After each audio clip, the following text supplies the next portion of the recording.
This is where the fun begins. Clear eyes, full hearts, can't lose. King Kong ain't got shit on me! Oh my God! Okay, it's happening. Everybody stay calm. What's the Everybody procedure, everyone? What's the procedure? Stay calm! Say my name. And here we go.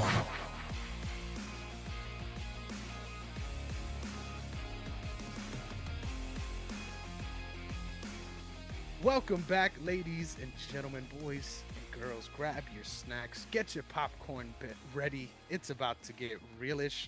Thank you so much for joining us again for another episode. I'm really excited to be joined by my esteemed co-hosts. Of course, we have Matt Tirado and the podfather himself, Derrick Myers. How's it going, you guys? Good, man. How y'all doing? Doing great, man. It's great to see you guys again. I know it's been a little while since we last recorded. I'm just really happy to be doing this with you guys again, and looking forward to going back to that grind and be able to talk movies with y'all. Yes, heck yeah, I love that you guys are so happy because I'm not, right? We got a lot of sad shit to talk about today, to be honest. But exciting stuff nonetheless. Before we get into the thick of things, I just want to remind you all to make sure that you're subscribed and following us on all social media platforms, OTS Media Co. and OTS Media on YouTube. Make sure that you're doing all these things so you can stay abreast, so you're aware of when we're bringing you this awesome content, as we're going to continue to push out a lot of content, especially with the NFL season starting up, as well as being in the thick of the mixed martial arts scene, and of now, of course, with hopefully some things turning around in the movie industry. If not, we're going to find some stuff to do realish on anyway. So make sure you're tuned in so you can keep getting this awesome content. But with all that being said, let's get into our first segment. We've got some news to discuss about the SAG-AFTRA strike, aka the actor strike. I think it's important that we set the scene, right? We already talked about the long ramifications and what we sort of anticipate to come out of this. The most recent piece of news is that Warner Bros. Admitted, right? Usually it takes a lot to have any company admit that they're in some financial peril or that they're losing money, right? Image is everything in this world in today's day and age, to be honest.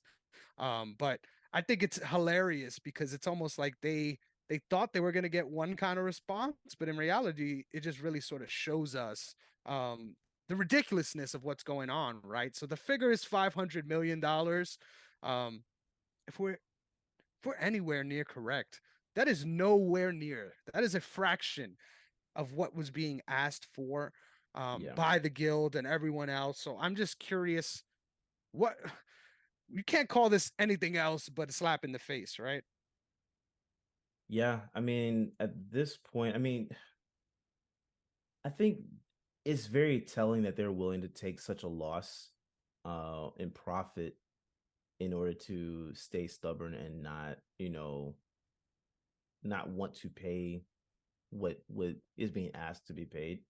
But it's not shocking at all either. It's like this is what a lot of businesses will do anyway. Like, I could see this, forcing negotiations again, but I don't even know if they're going to be able to get fully what they're asking for. It's necessary that they should get it, but I don't know that they're going to get all that they want in that negotiation. But to see that Warner Brothers is losing $500 million, or they're expected to lose $500 million before the next report, I believe. It's just telling. It's telling, but their films haven't been that great recently, anyway. I just saw The Flash, last week, I believe. Not what I thought. Not what I thought was going to happen. Especially with Ben Affleck coming in and Michael Keaton coming in, and I was expecting more from both, right? Especially more Ben Affleck. I thought we were going to get a deeper Farewell. representation with him. Yeah, it was just I was just the beginning of the movie. It's just like it's kind of weird. So it kind of feels like WB is just like in this weird space anyway. Because I mean that movie, they didn't know what they were going to do with it at all anyway. So it's kind of just this weird space that they're in anyway. So I hope that this pushes them to get everybody back and in play to bring more movies out, but I don't know if it's going to or not, man. I them reporting this to me doesn't do anything. I don't think this is going to force anything, to be honest. I'm skeptical. I think we're going to still be in this space where they're on strike for another, I'd say probably till next summer. Yeah, I think further productions are going to shut down. I think largely independent films, I believe, are getting sort of getting contracts Yeah. that enable them to produce movies. But I think in the case of these mainstream studios, Warner Bros, Universal, um Disney, etc., I think just as an audience member, as someone who, like all of us, are supporting the actors, it's satisfying to see these studios lose a ton of money, right? And hearing these reports, I don't know if it was an attempt to um I guess paint Warner Bros in a negative light, or it was purposely done for them to sort of, like, for whatever reason, have us sympathize with them, even though they're a multi-billion-dollar corporation that can very easily donate their money to people in need. So I had no idea like what the true intentions were, but hearing that, I mean, I just don't think it's a worthwhile endeavor for them. I mean, just at least from a business perspective, right?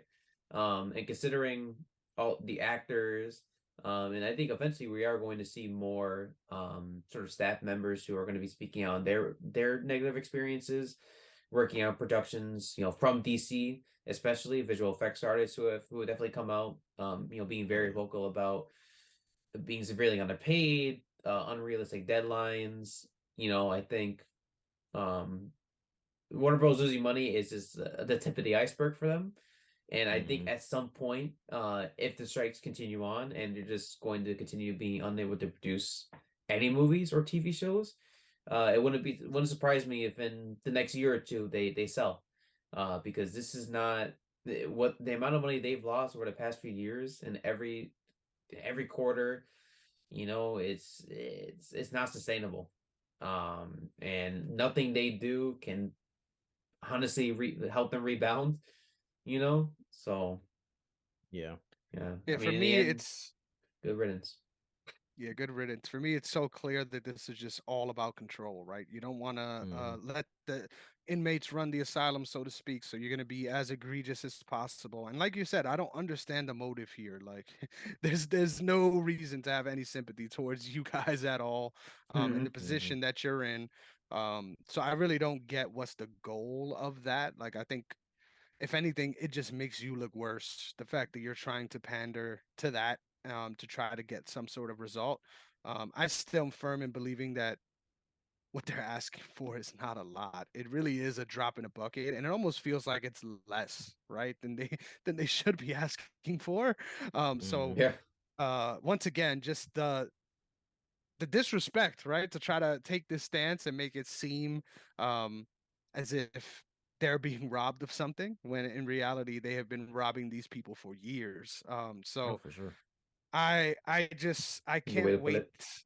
um until we see some sort of resolution here. I think um unfortunately with what was asked and where they are, I think at this point, once we do get things up and running, it will have to be with a compromise, right, for what they're asking for. And once again, that's why you kind of got to start a little higher, right? I've been watching a lot of jewelry TikTok videos, right, where they're here Yeah.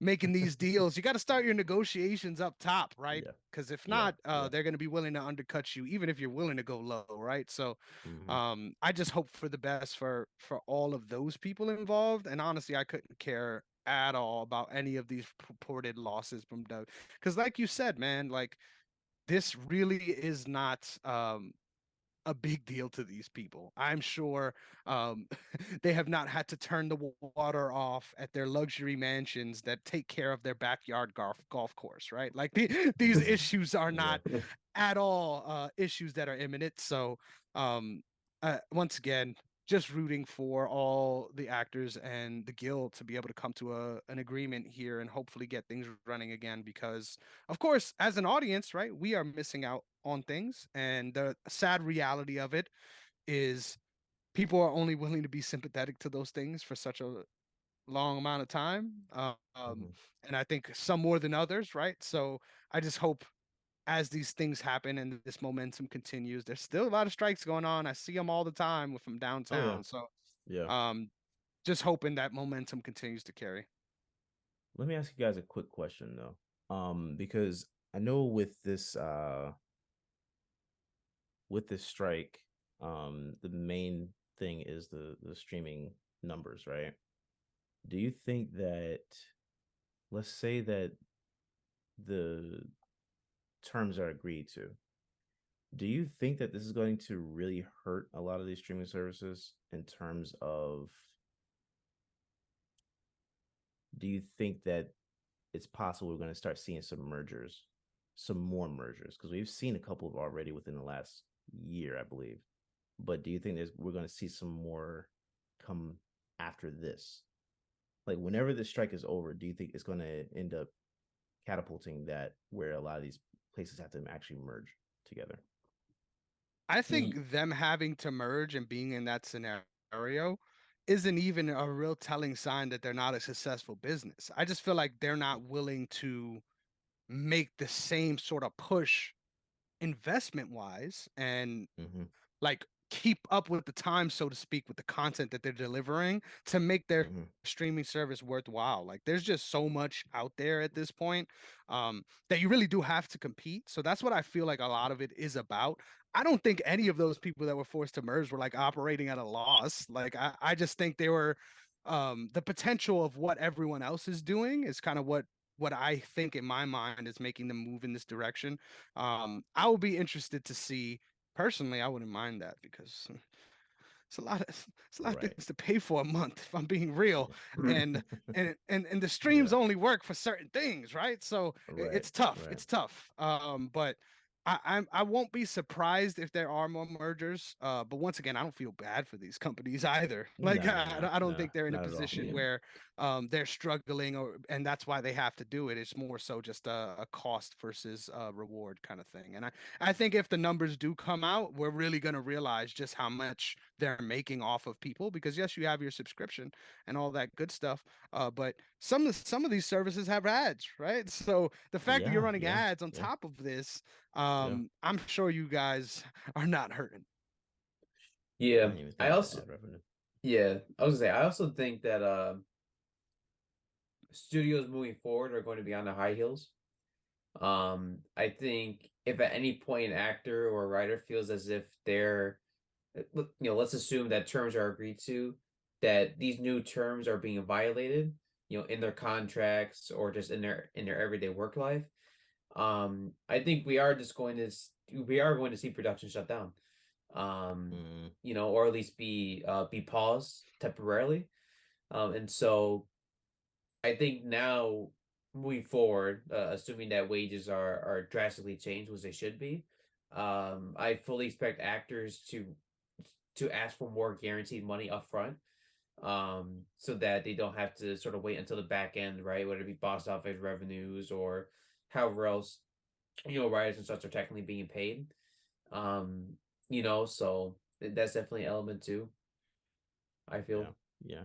Because I mean, I can see where I've already been saying that I think more companies are going to merge, but I think when you look at their model and like anyway, the whole, because Netflix, I think Netflix put a lot of these actually, I think Netflix put all of the streaming services in this space where they feel like they have to do the whole, you know, binge watching thing, right? And my hope is that they're going to start doing the weekly releases. Like I know HBO started doing that.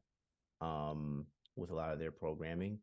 And then you can binge watch the whole season when the season is over, right? Yeah. But like that model, I like better. I think if you have the ability to come in and um bring in quality projects, right?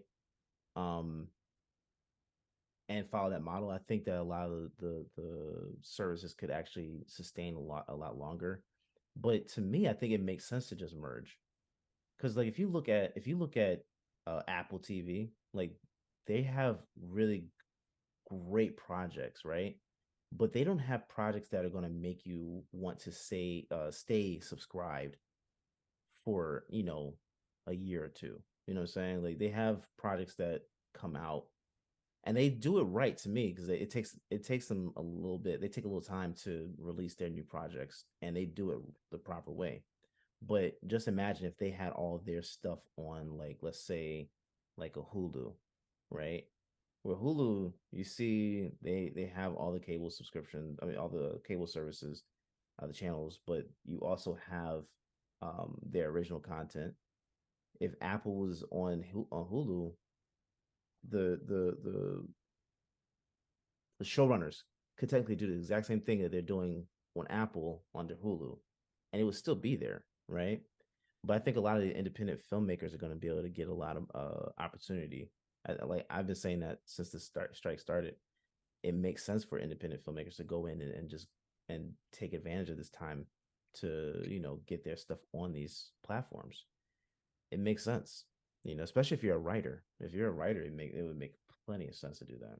Yeah. And you just reminded me too, because AMC Plus struck a deal with Max to air, I believe, Right. three of their TV shows. I think it was Fear the Walking Dead. I think the new Daryl Dixon spinoff, as well as I think it was like an interview with a vampire. So I think that's another element too. I think like streaming services are honestly going to approach the big bad. So whether it be a Netflix, a Max, or a Hulu, and say, hey, listen, like we're honestly struggling with our subscriber numbers. We'll strike a deal with you. I'm not really sure how that works. If, let's say, in this instance, AMC pays Max X amount of money to air them, and it makes sense. And then obviously in the contract they say like we're obviously giving you rights to distribute our property. I'm assuming that's how it works in that particular instance. And because something like AMC Plus or Stars, like I think they're eventually just going to be add-ons to a Max or a Hulu, etc. Because that's my point. Yeah, and that's the point you're bringing up too. Is sense. Like, yeah, that's the business ultimately. Yeah, You have to be acquired by one of these streaming services, or you're going to be consumed. No pun intended. Yeah, because I think that this is what this is going to look. I think what the space we're about to go into is kind of like what we were looking at with cable television, right? We had syndication, and if you have your show on, like, let's say ABC, NBC, CBS type of thing, or Fox or whatever it was, like if you had them on a couple of networks, you're getting paid from those channels, right?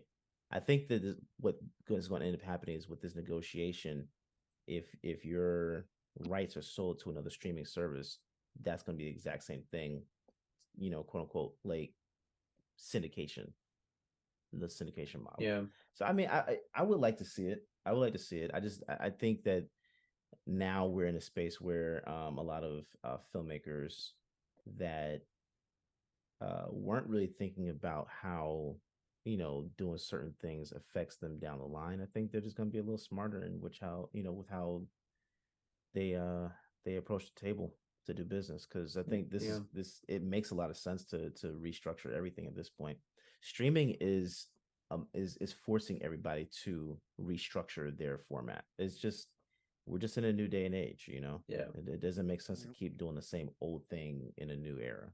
Yeah, it also calls for a lot of negative repercussions too, because in that restructuring is an excuse for them to reduce budget on a lot of television shows. So, I think that's sort of what we're discussing here, right? It's sort of how actors, writers, stormwater's are ultimately being treated, by these companies, by these studios. And so, I think they'll find a way to justify their behaviors, and Yeah. that's the sad part. So hopefully Yeah. all this gets changed. No, I agree Yeah, with all that. wishful thinking though. All wishful thinking, right? For If sure. if a profit is there to be made, these people will bleed it dry. But I agree. The hope is real. But there's one thing that I had hope for, and it was our feature presentation. Today we're going to be speaking about a film, if we can call it that. It's called Hypnotic, right? Hypnotic. Am I getting that right? Hypnotic. Yep. With Ben Affleck as our lead protagonist. Um, we're gonna get into the story, right? But why don't we get into the part that's a little more positive, right? Something that we actually might have interesting things to say about. How did you guys feel about this film visually before I have Matt read off a sort of brief what is the word? Description of what the Synopsis. film Synopsis. synopsis of what Yes. the film is about. Yes, sir. Visually, I thought it was good. Like, especially in the opening. Um, they really had me drawn in the opening. I was really thinking this is gonna be um more of a mystery thriller type of thing. Um, that's all I'll say. Visually, that's where I thought we were going. That's What exactly where I about you? thought we were going with that. What about Um, you, Matt? Honestly, I think there were some very odd color choices that made it look appalling at times. There was a weird, like almost orange filter. Um, at nighttime, there was sort of like this greenish tint that was really bothering me a lot of the time, and I don't understand the stylistic choice. You Yeah. can definitely tell that a lot in a lot of those instances, it wasn't natural lighting. It was definitely, added colors in post production.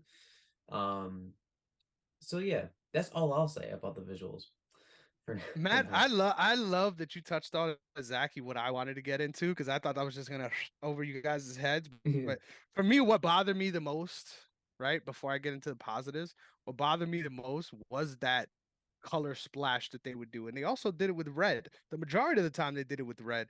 And I get the law enforcement themes, right? Like I think that was a Hmm. main part of it. But at the same time, what frustrated me the most was, like you said, natural lighting. There's no such thing as natural lighting, right? Let's just make that clear.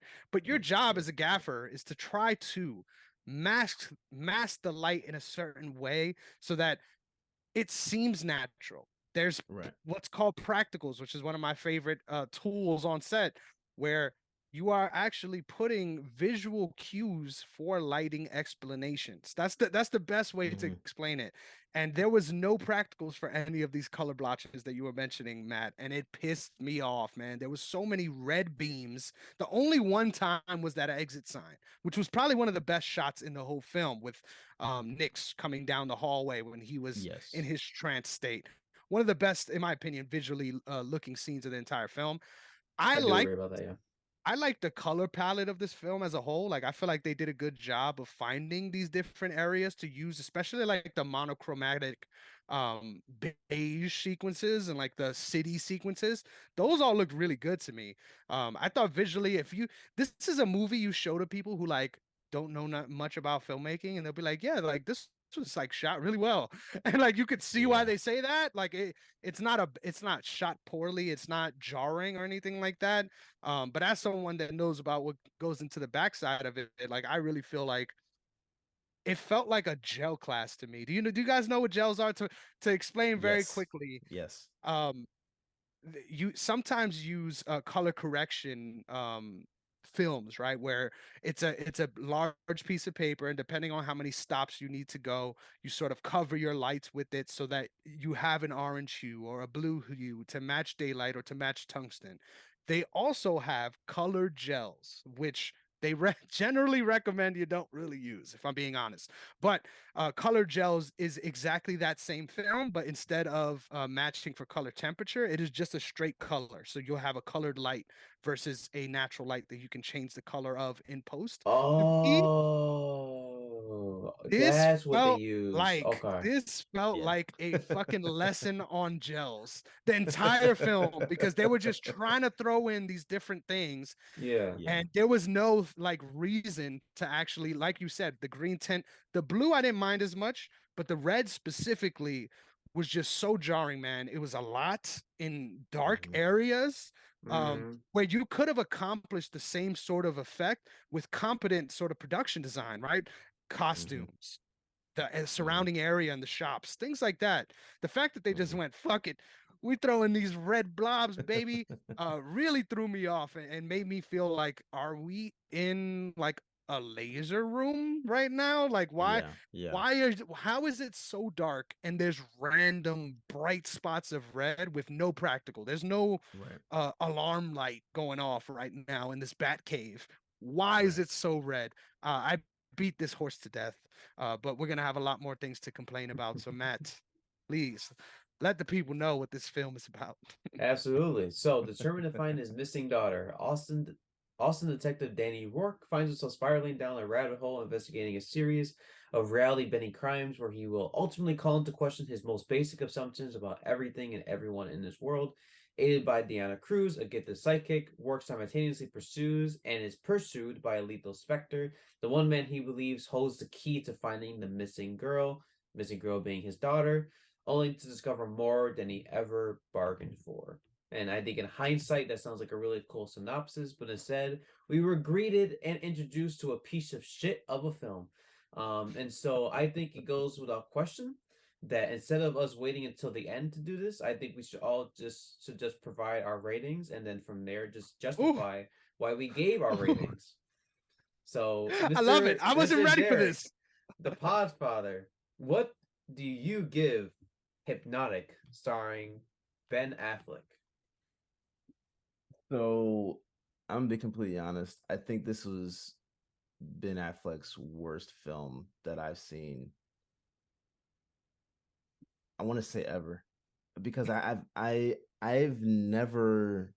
Every time I see, because y'all know I don't watch trailers, so anytime I see, a promotion for a new film from with him in it or whatever, it's like I'm definitely watching that because I don't know if you guys felt this shift with his career, but to me it almost seems like once what was that, The Town and Gone Girl. Once we got into that space, I don't know what years those movies came out. I want to say it was around like 14, 13, 14, something like that. Mhm. Um once we got into that era of his career, it seemed like everything was a hit. Like there were no misses. And this film, this was a complete disaster, man. I give it. I'm only going to probably give it a one, and that's just being nice because, like what you said, there were really nice shots in this film, but story wise, it was all over the place. I didn't expect there to be superpowers by the time we got to. I was like, what are we doing here? Like, like Mhm. And why is your superpower selective memory? Like, can you like explain that? Like, what the fuck? Sounds like a terrible superpower. it was so horrible, man. Because I'm thinking, okay, at the beginning of the film, these people are being hypnotized to steal from the bank. I was like, that's something new that I've never seen with a bank heist movie. I say, you know what? I like that. I like that. Get people to do the dirty work. You go collect and you walk out. That was perfect. But that was the last moment I felt like there was like this movie was had some promise to it, because once they started introducing superpowers and like almost like this telekinesis type of thing, like I don't know. I don't know. They lost me because I'm thinking, okay, so now we're going into the Inception type of realm. But then it was like, no, we're not. We're staying right here in this weird space of awkward. It didn't make sense. I forgot his name, but the guy that played Nyx, who's from the Mayans. I was excited to see him in this movie because it's like, okay, you see what he's done in the Mayans. He's a good actor. I figured we were going to see some really good, interaction between him and Ben. Boy, was I wrong. This movie was just it was like disaster after disaster after disaster with every scene. I didn't. The best thing you could say is that there were good shots. I honestly don't know what else you can say about this movie. Yeah. I apologize for suggesting this movie. I really do, because this thing was horrible. It was bad. It was bad. I think I'm gonna be a little more mean than Derek. I'm going to halfy. I'm not even giving him a full star, because visually, if you are making enough money to pay Ben Affleck, you better Yes. have some good fucking visuals, right? Like that is a Yes. given, right? That Yes. is a given at that point.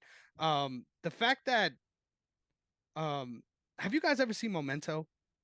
Oh yes. Oh, Amazing movie, amazing film, right? I thought about Beautiful. that as I watched this Beautiful. movie. How did they like they were trying, in my opinion, to achieve like a mix of like Fight Club shocks with like Yes. Memento themes, Yes. And which made Inception. no sense. Like, how is the synopsis of the film talking about finding this lost daughter when the reality of the film is he knows exactly where she was the whole time? The whole Like time. you just lied to us for no reason. Like there was no payoff to that. And then everyone started blowing their own heads off. That was an amazing choice as well. It just, to me, it felt like they were like trying to make a caricature of a movie. Like this was Right. like you created the parameters for what could have been a good film. Like when he dived off the parking garage in that first scene, I'm like, man, we got a movie on our hands. Like I was Yeah. invested. Yeah. Yeah. And after that, it just went so bad. I think after that sequence as well with the bank and all of that was wrapped up, I think personally Ben's performance went a little down too. I thought it was a little flat. Yes. Um, I thought the interaction with Nyx in that hallway, I thought it was shot and done very well. Mm-hmm. But as an audience, you're so confused about what's going on, why he would turn, because at this point, this is the introduction, right, to these powers, right? But Mm-hmm. this woman was introduced as the sort of conduit to these powers, right? Right. Right. But she doesn't cause this to happen. He does, as in Ben Affleck's character, and it's out of his control. So tell me how that makes sense as a plot device to get people to understand the world of these superpowers. It doesn't make any sense. She did not Yeah. have any control over what she could have done. All they had to do, and that's not a hard change to make, all they had to do was sort of that be a teaching moment for Ben Affleck, right? And then he, Mm-hmm. since he has this great power, let the further interactions as the movie go on, where he's actually looking for his daughter, because in my mind, they should have actually made that the truth, Yes. using that to find her. Like that is an interesting fucking story. Whatever the Mm-hmm. fuck they decided to do Yeah. with this being Ben Affleck, but they don't know why it's happening, but they know his motive, Right. and then he dies, but Nick's come back later, like nothing happened. As long as you throw the red blazer on, we're good, right? Like just ridiculousness. Like honestly, like this was hands down easily the worst film we've ever watched for realish, right? But this is what Yeah. like up there with one of the worst films I've ever watched. And I think a lot of the films on that list were trying to do it on purpose. I genuinely think they were not trying to be a bad film Right. and they Right. fucked this up like Yeah. catastrophically. Yeah. And what makes me sad and what makes it easy for me to kind of bang on it is how bad, like how badly you betrayed me, right? Like you had a good thing going. Like you Yeah. could have made this a very promising film, But yeah, just disappointment all around. And the fact that that woman is also turned out to be his wife, despite when they were fucking for whatever reason, right? I mean, hey, Affleck was shredded, right? It makes sense. But Yeah. they show a flashback of another woman, so you get the tip that that's his wife. No, Right. no, Miss Rourke is his wife. And you know what's the cardinal sin, in my opinion? This is, and I'll leave it because I went very long here, man. I'm No, sorry. go ahead. But the No, you're cardinal good. sin of this film, I always talk about it. Show me, don't tell me. Shout out to Jacob Steves, man. That's my guy. Yes. Show me, don't tell me. Whenever you're making a film, their idea of show me, don't tell me who Miss Rourke is was showing it on a computer screen with a Yeah. flat affect to his response.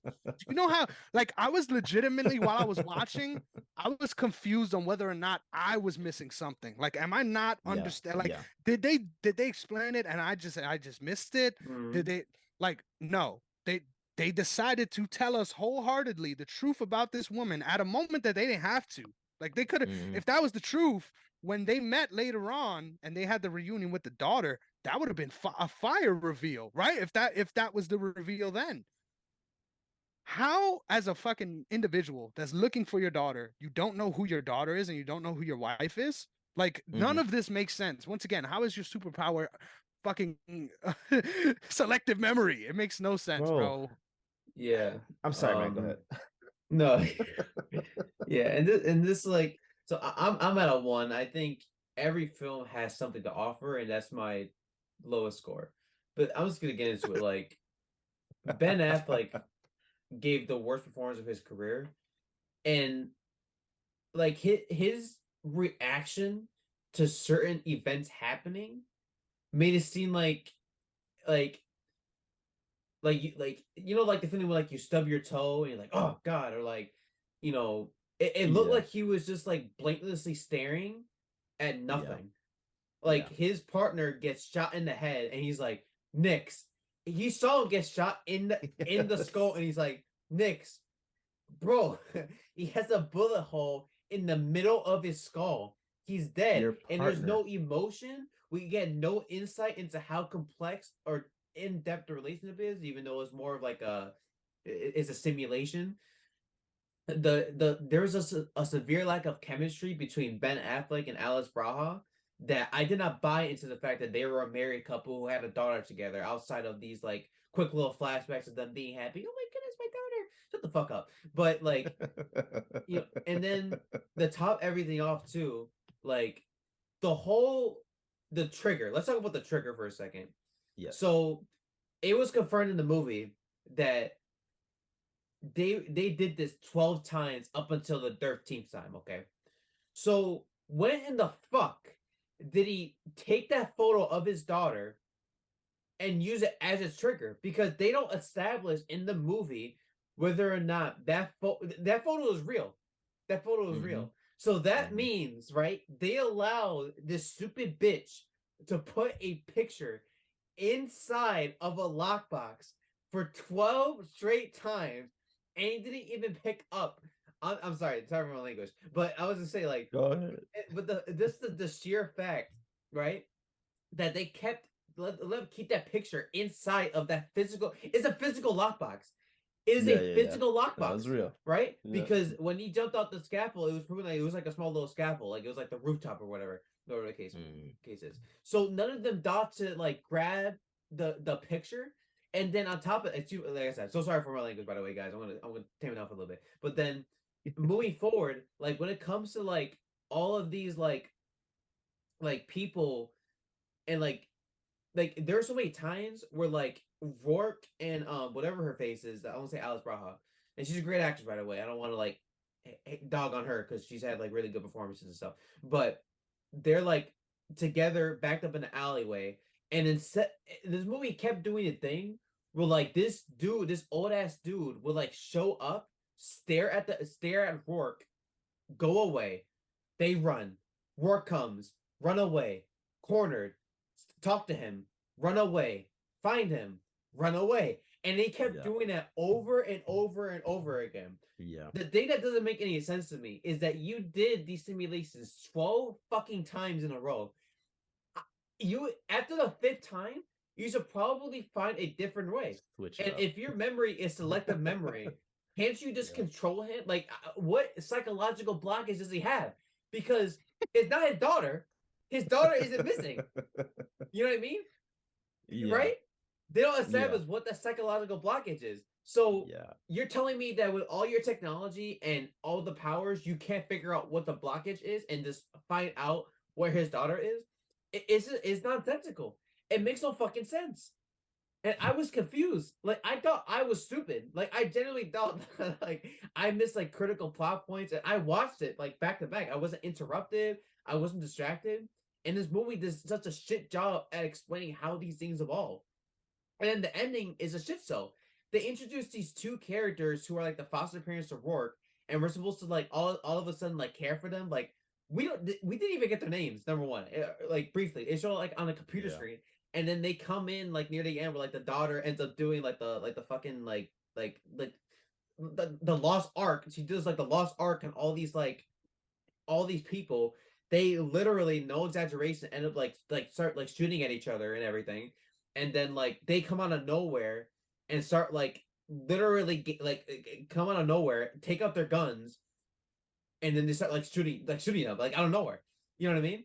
It's like it's dumb. It's a dumb movie. I'm sorry. Like I said, I'm sorry. Didn't mean to call Rourke a stupid bitch. I apologize. But you know this movie, man. I just like it's terrible. Listen, terrible. as someone who always has fire, this is the most fired up I've ever seen you. So I love it. Yeah, Derrick, me what were too. you about to say? Yeah. Nah, I don't know, man. I definitely believe that this is the worst movie that Ben Affleck has ever done. And I haven't even seen all of his films.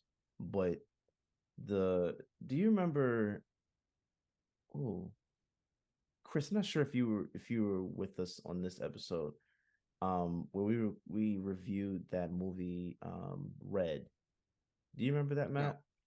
No. Okay, it was the one that starred The Rock, Gal Gadot, and Ryan Reynolds on Netflix.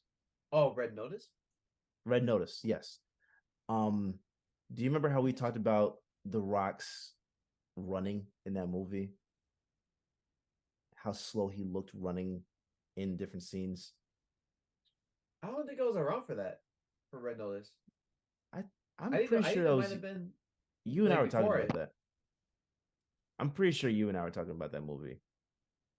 I gotta look back at it. But anyway, that's what Ben's running in this film reminded me of, because like The Rock looked so bad in that movie running. It was like, and it was just like normal shots, right? But he was like running so slow. He was, oh my God. And it's supposed to be like a high stakes thing. Like people shooting at him and everything. He's just like, oh my God, right? That's what Ben Affleck was doing in this movie. And I'm like, man, this dude was just Batman, bro. Like, and I know there was CGI involved, but that's the fastest you can run. With people shooting at you, that's the fastest you can run. That's pathetic. For a guy that's in that good of a shape to run that slow made no sense. And they did nothing to help with that, with the shots, right? Like they didn't try to zoom in or anything. Like they didn't do anything to help him look better. And I don't know, this film just, I couldn't wait for it to end. Like I was actually I was falling asleep watching it. It was horrible. This is definitely, if we did a list of the worst movies we ever watched, and definitely reviewed for this show, but ever watched, this is definitely on that list. But was there anything that was like salvageable about this movie that you guys thought had like some type of redeeming quality for it? Outside of the shots that we said were good, was there anything in the movie that you guys felt had like any redeeming quality to it? Honestly, no. And my reason for saying that is just because they had so many good nuggets with what they set up and opportunities to take things in the right direction, that when you fall short so consistently, it's kind of like, well, you did this to yourself. And let's be real here, right? This movie was an hour and 33 minutes with credits. Imagine the shit that got cut out, right? Like Oh my a god. lot of this film got cut out. There's no way you intended to have an hour and a half movie. Yeah. for sure. Yeah. Imagine what got cut out, right? Like I'm sure the editor was scrambling to try to just make something make sense because it's so clear that the story is what killed this film. Like, Yes. and it sucks because there's so many little things you could do or little ties, little changes. Like, for example, if the one hiding out the daughter was actually his wife, and Mhm. he is in on it, but he is against this organization, right? And like an inside mole trying to destroy them. Like that is a fucking compelling story, and it's right there. Like it is Right. right there. Mhm. And Yeah. y'all decided to do whatever the fuck. Like once again, like it is very rare for me to come to the end of the movie and legitimately question my sanity. Like, am I bugging? Like, am I taking this the wrong way? Did I not Yeah. understand? Like you were saying, was I distracted? No. Like, what is the issue here? And when it was all said and done, I was like exactly like you said, Derek, like I'm glad this is over because I can't believe I allowed you to do this to me. Like I believed in this, and I allowed you to show me whatever the fuck this was. Yeah. My favorite part, actually, here we go. The one redeeming moment of the film was when the biker that tried to kill Rourke killed himself on that spike. That was the only redeeming moment of this entire film, because what he said right beforehand, the legendary line, "He's not gonna give up." Boom. Oh He's yeah, not gonna yeah, yeah. he's not gonna give up Yeah. on trying to kill you. Yeah. No Yeah. shit. No Yeah. shit. They Yeah. just sent and hey, is there a worse way to execute somebody than to head-on collision with a motorcycle? At best, we've got some lower extremity injuries, right? Like Yeah. at Yeah, you're best. not killing someone What like that. the Yeah. what the fuck? And Yeah. and how did he sustain injuries enough to make him want to put himself out of his misery? Like, bro, even my salvageable quality is a meme. So I'm sorry, there is Yeah. nothing here. Yeah. Yeah. I think for me, like this movie just started off rough.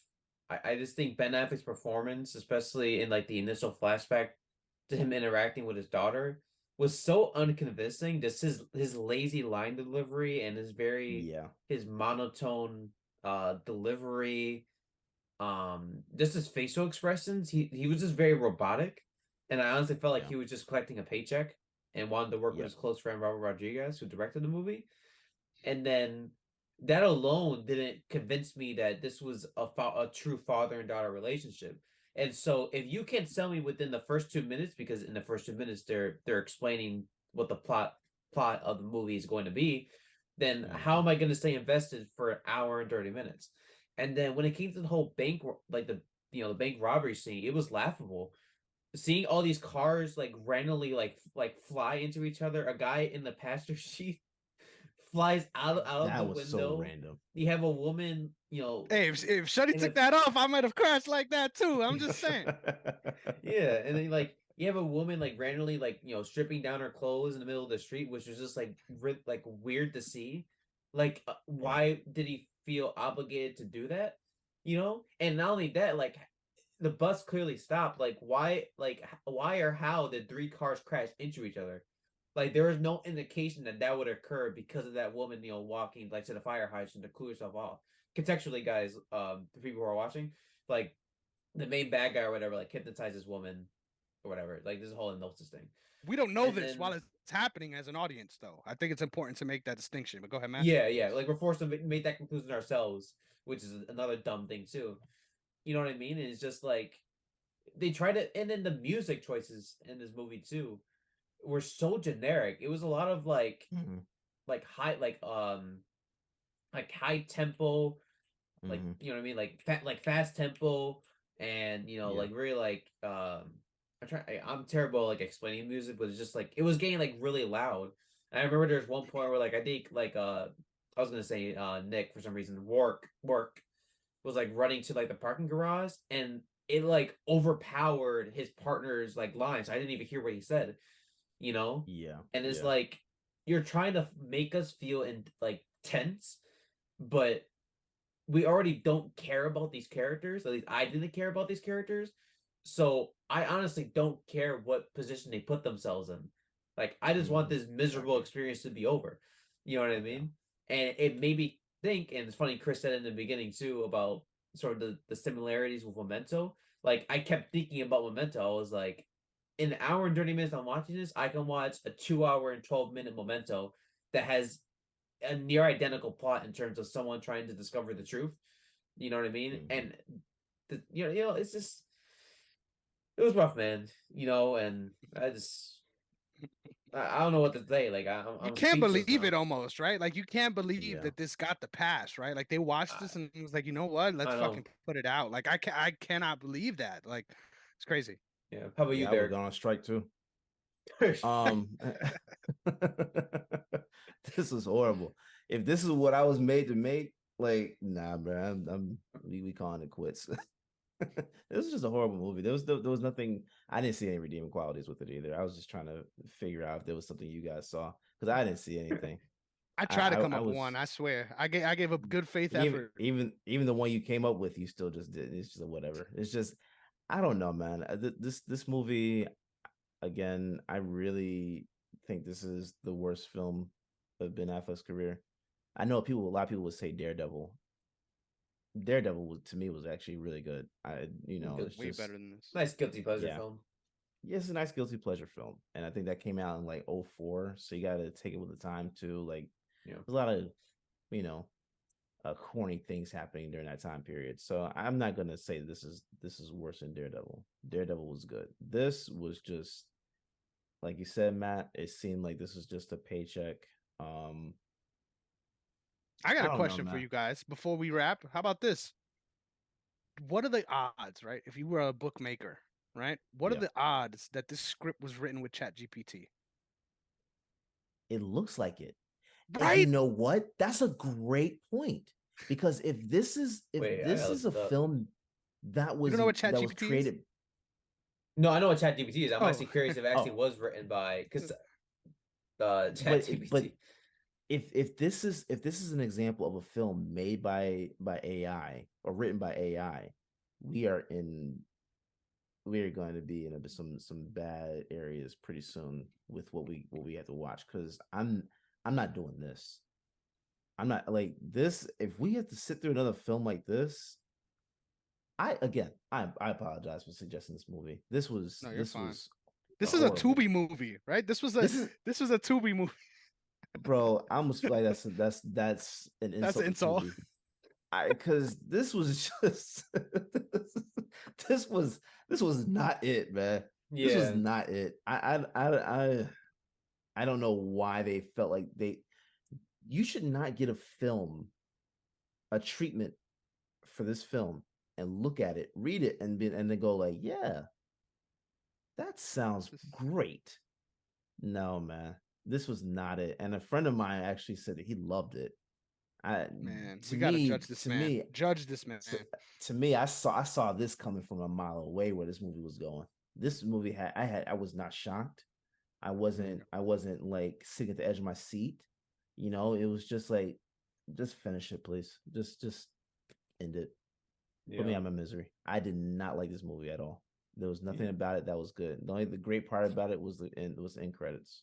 Yeah. I do not like this movie. But you know what? I think the positive of it, and I know like we all went on some huge rants, but I think sometimes we need a film like this, because I think, especially since our last trilogy was Lord of the Rings, and I think we collectively really liked it, loved it even. I think we are kind of I think spoiled in that regard. We had that luxury, and then I think it's fitting when we have a movie like this come around, because it's such a departure than what like we expect in terms of quality, and just enjoyment. Like I think we all suffered in some way. Yes. I think in the hour and 30 minutes we watched this could have been an hour and 30 minutes of doing something more productive, but I think in the end, it came a great episode, and I honestly have no regrets in that regard. But to Robert Rodriguez, I say, don't make a movie like this again. please. Nah, and if you do plan on it, retire. Yeah, This was horrible. yeah, I don't ever want to see another film like this again. Don't ever yeah. get me hyped up for a movie in the beginning and then just drop it. Like this was there was nothing about it that was good. I Yeah. have nothing else to say. This was worse than Kadarius's. This was worse than Kadarius Toney's performance on Monday Night Football. This was terrible. Like this was single-handedly changed my perspective on what a movie can be. Literally, because how does one simply watch this film and really believe, yeah, that's the one we're putting out? Like I'm Yeah. baffled by that. Like I feel like if I were to show this treatment to my film teacher when I was in high school, I wouldn't have gotten passed to make it. Like that's No. how bad this is. Yeah. I also But we think, we don't have to keep reiterating that, but it's just crazy, man. Yeah. And this is something I was gonna ask this live, but I'm not even going to ask it. I'm just gonna say it, and then what becomes a question. Like, this is a bad movie, obviously, but I think maybe we should like seek out bad movies. Like, is that something you guys would be interested in? Like every once in a while, instead of obviously we're still gonna be doing like the ology and doing trilogies and stuff, and maybe like after a trilogy or two, we just find like a really bad movie and just go in depth as to what makes it so bad, or So a palate you know what I cleanser. mean?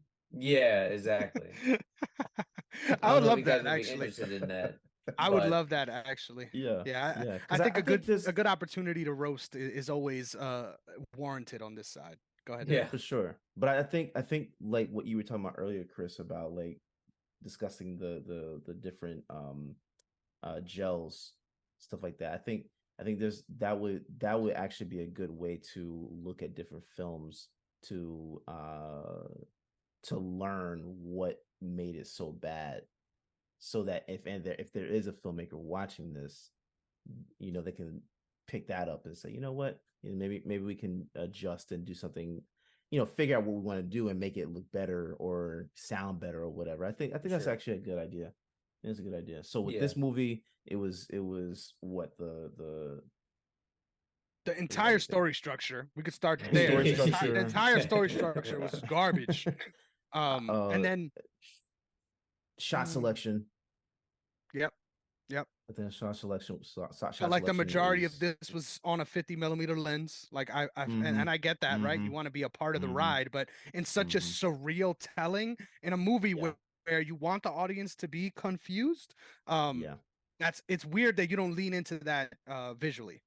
Yeah. I mean, this lets you know that like storyboarding, you know, I don't think they did that with this film. The storyboarding is such an important part of the process because you're actually able to see the film out there and be like, okay, no, this actually makes sense to put this here to connect certain dots, right? I think that would be a great thing too. I would love to see what their storyboarding process was, because if they even had one, because there's no way you look at this and say, yeah, green light. Not based off of this, not at all. Yeah.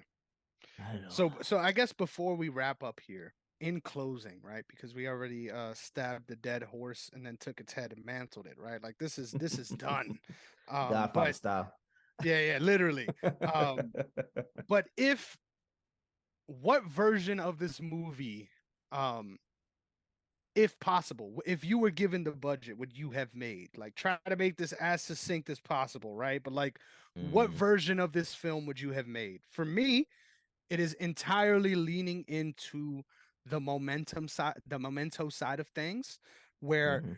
you maybe maybe his daughter is somewhere, but maybe he doesn't Mhm. understand or doesn't remember because of the hypnotic powers of this other guy or something like that, right? Maybe that's an interesting angle. But certainly if there's anything in my power I'm doing, it is not revealing that she is his wife in reality. And who the fuck was that woman? Like, I'm sorry, who was that woman? Because she never came back, right? The woman in Nope. that flashback. No. I can't. No, Yeah. this is just a division agent, or I don't even know. I don't even Yeah. know, bro. I think I don't know.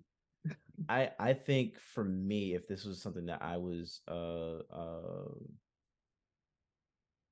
in charge of, I think I would have been of the mindset to make this film where like he's hypnotized into believing certain things and going along with it or whatever, right? And then kind of like discovering like those memories and flashbacks are coming back and stuff like that, and he's starting to unravel. The truth is starting to unravel, and it's an actual mystery as to what this was about. Why was he hypnotized? Why was his daughter taken? This and the other. Like, I would have been okay with something like that. To me, it wouldn't have been a great film, but it'd been a significantly better film than what we got. You know what I'm saying? There combine that with what you were just talking about. I think I would have gone that route more so. But it's just like when this is like to me like Fast and Furious trying to go into the MCU type of thing, where now we got superpowers and we now Captain America. Like, come on, bro. Like, what are we doing here with that? That didn't make any sense to me. So I would have gone that route where it's simple. You leave it as a simple story, simple but also layered. I think when you're trying to venture out and doing too much, that's where you're gonna create more problems for yourself than even necessary. And I think they created a lot of problems by not making this a simple story. You keep it simple, stupid. Did we not learn that in school? Yeah. It's so crazy. Before I throw to you, Matt, every time you peeled off a piece of that onion, you realized the onion was more rotten. Right, like, right. How does the core of the onion rotten, but the outside isn't? Like that does not make any sense to me, Matt. Yes. How would you save Hypnotic? Yeah. I was also reminded too that this movie reminds me of Severance, a TV show Severance. Oh my god. Where we have, the characters. You have the yes. innie and the outie. Yes. But my approach would be make this a short film, not a feature length, and have it be somebody who willingly hypnotizes himself because he can't overcome the grief of losing his loved one, or maybe he can insert really any sort of painful experience that he otherwise can't forget unless he's hypnotized. And then you sort of juxtapose, his, that hypnotized character versus the real version of him or herself or their self. So maybe something like that. Which I guess not too dissimilar from Severance in that capacity, at least from the main character. So that'd be my approach. That was an amazing show. Amazing. Yeah. Whew. But with all that being said, another awesome episode of Realish. I really enjoyed this one, and I love your suggestion, Matt, because even though the movie sucked and it kind of sucked sitting through it, I think we've got to a lot of interesting points here as far as what's important in story structure, right? And how certain things are achieved and why you would want to achieve them in that way, right? Like, I think all of those discussions actually were redeemable. But crazy that we ended up actually doing this. But with all that being said, Matt, why don't you tell the people where they could find you? Yeah, of course. But before anything, I do want to say live here on Realist that Derrick, I just want to, in case anyone doesn't know, Derrick is now engaged to his girlfriend Mariah. And so I know that I wanted to, come on here and say live, congratulations once again, bro. I think I speak on behalf of everyone that, we're excited to see you and her take the next step of your journey together. We love you, bro. We'll be there for you guys 100%. And just congratulations. I think two well-deserved people found the love of their lives. And we're just so happy for you. So I just want to say that before anything, before I forget. Man, that was beautiful, Matt. Thank you so much. Yeah, man. You still gonna make me cry with that one, man. And it's funny. I was crying like crazy after that proposal too. So like, yeah, we now have a bet, not a bet, but we're gonna do like a contest thing as to who actually cries the most at the wedding. So yeah, y'all gonna be in for a very good show. But yeah, appreciate that, man. Yeah, that was what, 2 weeks ago. So yeah, we just moved into our new apartment. That's why my background does not look like it usually does. with all my stuff. So we're still trying to get settled, and so Yeah. I guess for the next couple weeks, y'all gonna be seeing just the white wall, and don't mind You'll me. be fine. No, Yeah. no worries at all, bro. And that, and I just want to say as well that this man Derrick went out of his way to broadcast the proposal to me and a couple others who couldn't be there in person. And so I know that you had a hell of a lot on your plate. Obviously, one that's set up the proposal, making sure everything goes accordingly. So for you to go out of your way to do that, just from man to man, like thank you, because I know that there's a lot of planning on your behalf, and I appreciate it. It was really nice getting to see that live as well. So figured I I'd throw appreciate that that. out there too. Look at this. Um, Matt just spilling all the beans here. but I yes, appreciate that, bro. I of course don't want to drag this on any longer. I apologize. But I just want to say all that. You guys can find me over on Instagram as always, Matt_T29. Thank y'all so much for your support, and we look forward to catching you guys in the next episode. How can you not support this sweetheart right here, Derrick? Where could they find you? Most definitely. Well, you can follow me at Derrick_OTS. That's DERRICK, the black way to spell it. But most importantly, don't follow me, follow the brand. Like Chris said earlier, at OTS Media Co. All social media platforms. OTS Media on YouTube. Hit that like button, subscribe, hit that notification bell. Like Chris said earlier too, we got a lot of great stuff coming. What we're now in the football season, gearing up for a great year of football, and all year round MMA coverage. And also, I think we're gonna, because baseball is it's about to go into the playoffs, right? We're gonna start having some baseball coverage, and of course, basketball is around the corner as well. Which, my God, I can't believe that. That's amazing. So it's a great time of the year. So just check us out, and I appreciate you guys for holding it down while I've been gone. So that's all I gotta say. Thank you very much. Yes, sir. You can find me at Negrong MMA on Twitter as well as TikTok, and Chris Negrong_ on Instagram. Once again, I wanted to reiterate, thank you so much for all the support.